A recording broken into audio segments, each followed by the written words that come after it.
What is the best loan for long-term rentals?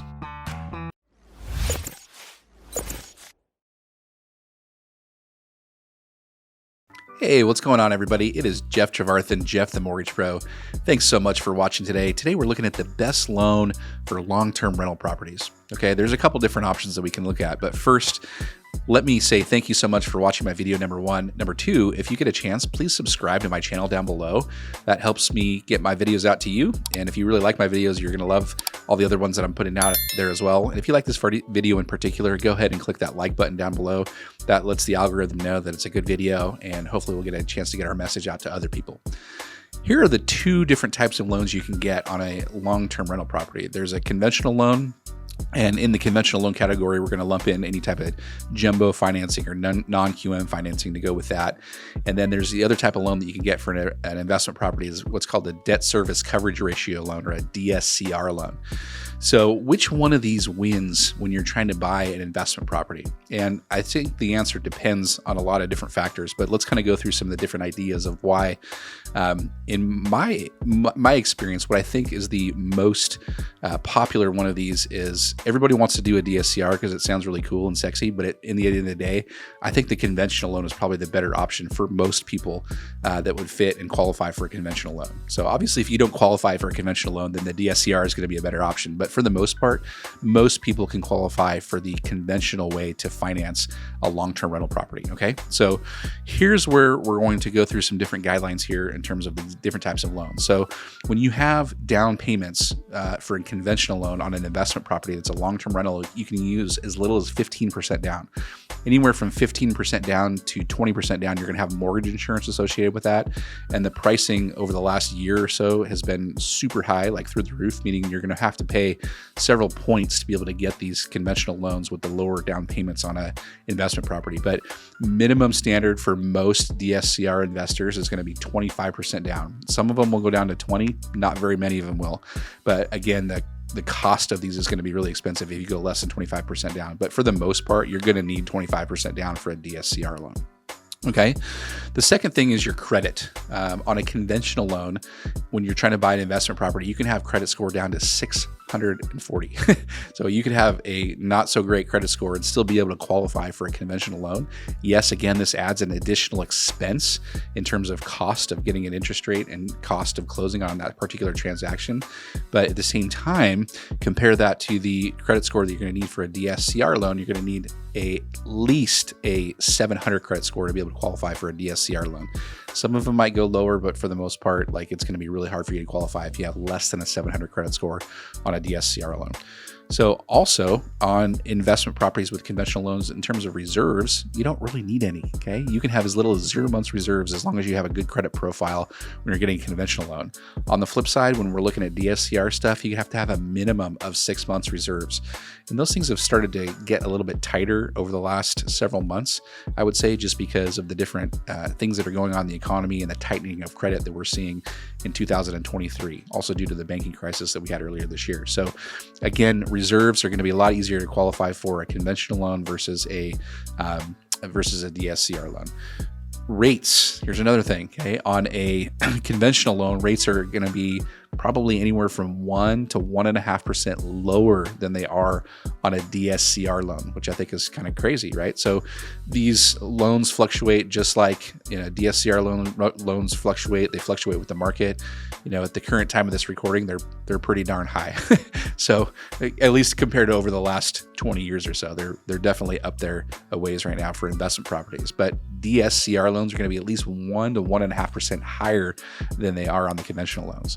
Okay, here's another thing in terms of prepayment penalties. On a conventional loan, there are no prepayment penalties. It's subject to the normal Fannie and Mae and Freddie Mac guidelines, or whatever investor it is that's doing that particular loan, whether they be selling it or holding it on their portfolio. There's usually no prepayment penalties on conventional or jumbo loans for investment properties. But if you go over on the DSCR side of stuff, oftentimes lenders are going to require prepayment penalties. So it can be anywhere from 1 to 5 years. Okay, the farther out you go in terms of prepayment penalty, the lower the interest rate is that you're going to get on that particular loan. But again, you have to keep that loan for an X amount of time, or otherwise you have to pay a penalty if you pay it off early. So this is again why I like conventional loans for most people in order to qualify for an investment property. Okay, loan amounts differ from conventional to DSCR. Traditional loans or conventional loans can go down as little as $50,000 to be able to buy a property. So a lot of the properties that I'm seeing people buy in Ohio and Michigan and Alabama, some of these markets where you can buy properties for less than $100,000, $75,000 even, and rehab those a little bit, turn around and rent those for a pretty good cash flow every single month. You can do that on a conventional loan, but on a DSCR, most investors have a minimum mortgage payment or mortgage amount. And that's usually somewhere around $100,000. Some of them are even $150,000 or $200,000 because it's a lot of work to do these DSCR type loans because they're different than the conventional type stuff. And then lastly, I would say another thing why I think conventional loans will benefit is that properties don't need to cash flow immediately when you have a conventional loan. Whereas if you're going to use a DSCR type of a loan, it has to cash flow. That means for the most part, it has to have more income coming in than the expenses going out.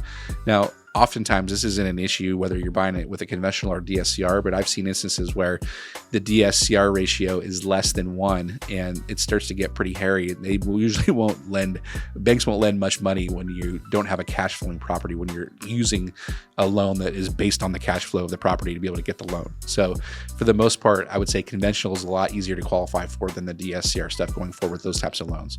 There's a couple things that are equal about these loans.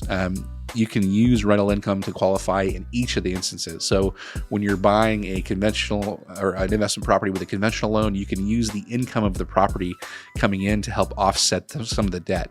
And the same thing is said for a DSCR loan, because what we're looking at is the income of the property to help you qualify to make sure that that property cash flows in order for you to get a DSCR loan. So those two things are kind of equal when you're looking at conventional versus DSCR. And then what I would say is the cost in terms of points paid to get the actual rate is roughly the same. You're going to have to pay points whether you're buying it with a conventional loan or whether you're buying with a DSCR loan. There's no par pricing for the most part like there is when you're buying a primary residence and you don't have to pay any points. These are both investment type loans, and so they're meant for people who understand that you're probably going to have to pay a cost to get a certain rate in order to get that. So Fannie Mae and Freddie Mac are not looking for investment property loans, and that's why they add a cost. And then DSCR loans, the investors know that Fannie Mae and Freddie Mac are going to charge points, so they're going to charge points too to be able to get this type of a product because it's a little bit more sophisticated type of a borrower that usually goes for the DSCR types loans, and they understand that you're probably going to have to pay points for investment properties. Okay, and then lastly, on both of these loans, rates fluctuate, right? So I would say that right now, if you could buy a property when the rates are 8, 9, 10% on some of these loans, just think what it might be down the road when the economy is going the other direction and mortgage rates go down. You can actually refinance hopefully into a lower interest rate over time. So just keep an eye on the market, whether you have a conventional loan or a DSCR loan. Just figure out that, hey, look, these rates fluctuate just like any other type of mortgage loan as well. So you can keep an eye on both of those. So here's the deal. At the end of the day, I think all of these factors always point towards a conventional loan first before you go out and try to explore DSCR options. Again, DSCR sounds really sexy and really cool, but for the most part, it's really hard to make it work in a lot of markets. And that's why I would always try to steer people towards conventional first. Now, if you come to me and we have a situation where we're looking at your different types of loans, I'm going to show you both if I can. I'm going to show you the difference between a conventional loan and what a DSCR loan looks like. And most likely, you're going to be like, oh yeah, the conventional loan is definitely going to make more sense if I can qualify for it. Now, there's some instances where you may not be able to qualify for a conventional loan. Like if you don't have a job, but you're trying to buy investment property because you got lots of cash, DSCR probably might be the only way to go for you. Okay. So there's always a give and take when we're working with either a conventional loan or a DSCR loan when we're trying to buy long-term rental properties. Okay. If you guys have any questions at all, please make sure you reach out to me. I'd love to be a great resource for you. I'm going to put my link to my calendar down below in the description, and I'm also going to put it in the comment section. So if you want to chat for a few minutes and learn more about how you can buy your first investment property or any other investment property, I'd love to be a great resource for you. Thanks so much for watching, guys. Have a great day, and I'll see you on the next show. Bye.